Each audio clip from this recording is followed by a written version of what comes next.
Hello everyone, कैसे हैं आप सब। आई होप आप ठीक होंगे। आप सभी को हैप्पी नवरात्रि। आज का जो हमारा सेशन है वो है यूज़ ऑफ रेडिएंट वार्मर। तो सबसे पहले तो हमें ये इंश्योर करना है कि जब भी हम अपने लेबर रूम में आ रहे हैं, एंटर कर रहे हैं, तो हमें सबसे पहले इंश्योर करना होगा कि जितने भी हमारे इलेक्ट्रॉनिक्स इक्विपमेंट्स हैं वो वर्किंग कंडीशन में है या नहीं। तो उसमें से एक आता है रेडिएंट वार्मर।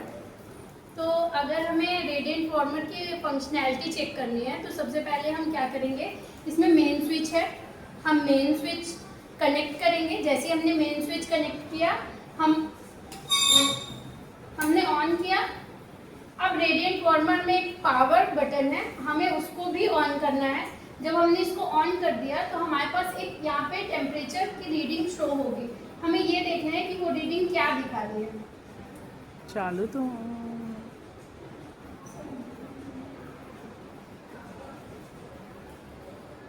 अब जैसे यहाँ पे दिख रहा है 36.5 पे तो हमें सेट ही करना है। लेकिन फॉर एग्जांपल आप एंटर किए हैं और जब आप एंटर किए हैं तब इसका जो टेम्परेचर है वो 36.9 शो हो रहा है। तो आपको इसको 36.5 में सेट करना होगा।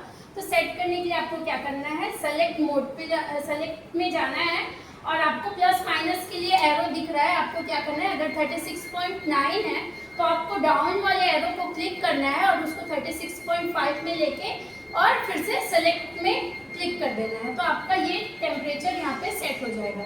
अब आते हैं हम, इसमें दो मोड होते हैं, एक होता है सर्वो मोड, एक होता है मैनुअल मोड।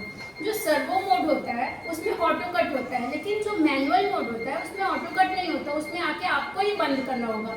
तो इंश्योर करिए जब आप रेडिएंट वार्मर ऑन कर रहे हैं और उसमें दो टॉवल प्लेस कर रहे हैं तो आप अपने इस मोड को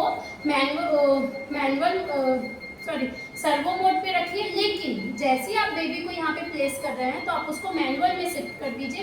क्यों? क्योंकि हम सर्वो पे भी इतना ज़्यादा डिपेंड नहीं हो सकते, ये बेबी का सवाल है। तो आपको क्या करना है, प्रॉपर सुपरविजन करना है और उसको मैनुअल में शिफ्ट कर देना है ताकि आप प्रॉपर उसको ऑब्जर्वेशन कर सकें। अब इसमें अगर आप एक चीज़ और देखेंगे तो इसमें प्रोब होते हैं। अब प्रोब में दो प्रोब होते हैं। इस वाले रेडिएंट वार्मर में एक प्रोब है, एक्चुअल में ये दो प्रोब होते हैं, जिसमें से सबसे पहला जो प्रोब है ये है स्किन प्रोब। तो स्किन प्रोब जो है, स्किन प्रोब को हमें कहाँ प्लेस करना है, राइट हाइपोकॉन्ड्रिक रीजन पे बेबी के। एयर प्रोब एक होता है जिसको हमें, ये बेसिनेट का एरिया है, बेसिनेट के एरिया में आप कहीं पे भी रख देंगे तो इस बेसिनेट के अंदर का ही टेम्परेचर हमें यहाँ पे शो करेगा। तो दो मोड होते हैं जो मैंने आपको बताया, एक होता है स्किन मोड, एक होता है एयर प्रोब। दो प्रोब होते हैं, skin probe and air probe. अब दोनों की इंपॉर्टेंस अलग अलग है। अगर आप एक ही बेबी को प्लेस कर रहे हैं, कभी कभी क्या होता है इतना क्राउड हो जाता है तो हमें दो बेबी को एक ही रेडिएंट वार्मर में प्लेस करना होता है, लेकिन हमारे पास तो है एक ही स्किन प्रोब तो हम उसको लगा नहीं सकते। इसलिए हमें उस टाइम पे इम्पोर्टेंट है कि हम एयर प्रोब का भी उतना ही यूज़ करें ताकि हमें ये पता चले कि बेसिनेट के अंदर का एरिया कितना गर्म है। उसके लिए एक अलार्म है। अब आपको अलार्म को हमेशा ऑन करके रखना है ताकि 0.5 भी वैल्यू इधर से उधर हो रही है तो आपका ये अलार्म बजना चाहिए। एग्जाम्पल के लिए अगर ये टेम्परेचर 36.5 से ऊपर जा रहा है 0.5 तो भी अलार्म बजे, लेकिन 36.5 से नीचे आ रहा है तो भी अलार्म बजे। तो हमें क्या करना है, उसमें अलर्ट होना है। अब इसमें आपको एक फोकस लाइट मिलेगी।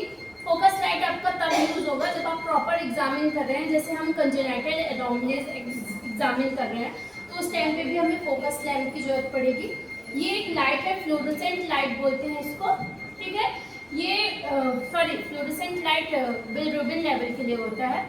इसमें लाइट होता है, ये हीटर होता है। अब हीटर को भी हमें क्या करना होता है, 100% हीट हो रहा है कि नहीं उसका भी एक परसेंटेज दिखाते हैं, वार्म आउटपुट दिखा रहा है। अभी ये 100% यूज हो रहा है, हीट हो रहा है, लेकिन अगर ये थोड़ा भी कम हीट होगा तो ये अपने आप डाउन होगा, जिससे आपको शो हो जाएगा कि ये अभी थोड़ा कम हीट हो रहा है। अब इसमें अगर आप बात करें तो ये वाला जो एरिया है ये बेसिनेट कहलाता है।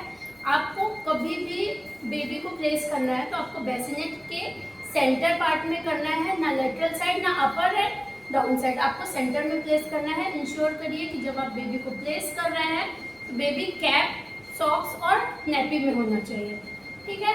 अब ये भी चीज़ है कि हमें प्रॉपर हीट बेबी को लग रही है या नहीं, ये भी हमें वहाँ पे इंश्योर करना है। प्लस हमें ये देखना है कि जब भी बेबी यहाँ पे है हम उसको प्रॉपर मॉनिटरिंग कर सके। हमारे पास एक ट्रे प्रिपेयर होता है न्यूबॉर्न केयर कॉर्नर में, जिसमें हम पूरा न्यूबॉर्न रिसक्सिटेशन का ट्रे प्रिपेयर करके रखते हैं। तो अगर हमें कोई भी चीज़ चाहिए हो तो इसमें एक कॉलम होता है जिसमें हम क्या कर सकते हैं, रख सकते हैं अपने ट्रे को और ईजिली हम उसको निकाल सकते हैं इन एनी सिचुएशन।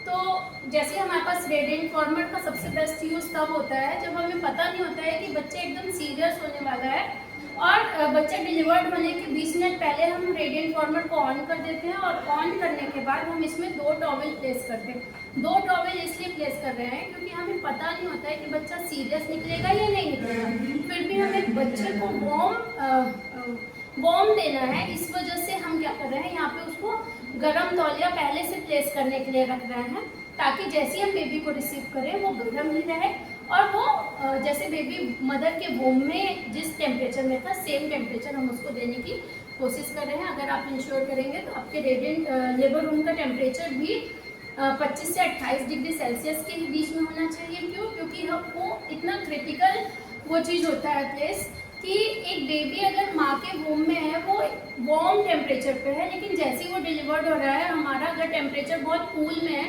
तो तुरंत ही हाइपोथर्मिया में भी जा सकता है। तो ये चीज़ हमें बहुत इम्पॉर्टेंट है कि हमें ये चीज़ इंश्योर करना है। बाकी ये पूरा रेडिएंट वार्मर है, एक स्टेथोस्कोप यहाँ पे होना चाहिए। अगर आप रेडिएंट वार्मर की बात करें तो रेडिएंट वार्मर के पास ही आपके पास सक्शन भी होना चाहिए, ऑक्सीजन भी होना चाहिए और दोनों ही फंक्शनल होने चाहिए। तो ये पूरा एरिया जो होता है उसको हम न्यूबॉर्न केयर कॉर्नर बोलते हैं, जिसमें हम न्यूबॉर्न केयर से रिलेटेड सारी चीज़ों को हम एक ही जगह पे प्लेस करते हैं, जिसमें सबसे इम्पोर्टेंट है radiant warmer, bag and mask. तो जो भी हमने अभी डिटेल में पढ़ा है, इनकी हमने एक स्लाइड भी बनाई है जिसमें हमने skin probe, servo mode, manual mode, advantage, disadvantage, probe को कैसे सेट करना है, इन सब चीज़ों के बारे में बताया है। तो आपको अगर ये वीडियो पसंद आया हो तो please like, share and subscribe करें। Thank you.